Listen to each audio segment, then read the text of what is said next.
I'm going to call this one The Eyes of Men. The Maccabees drove the Syrians out.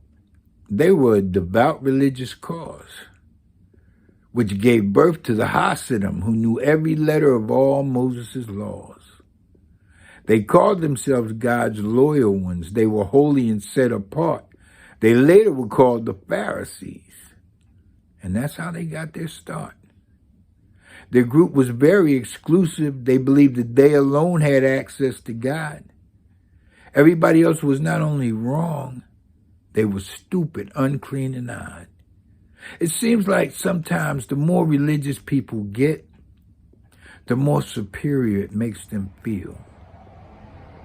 They are right and everybody else is wrong. They believe that they alone have God's seal. They give a tenth to the church. They give a tenth to the poor.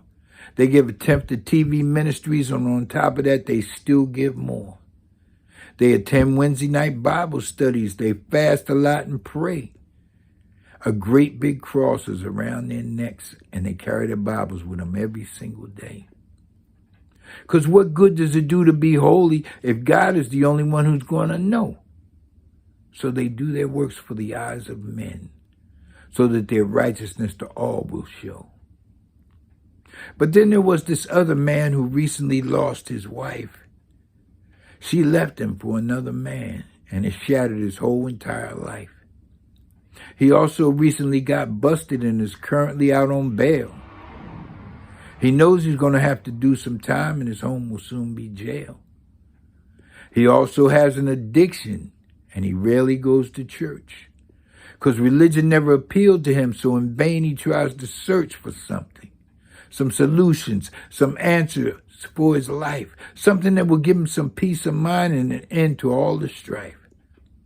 So he takes a chance and he goes to church and he bows his head to pray, but he really doesn't know the words or the right things that he's supposed to say.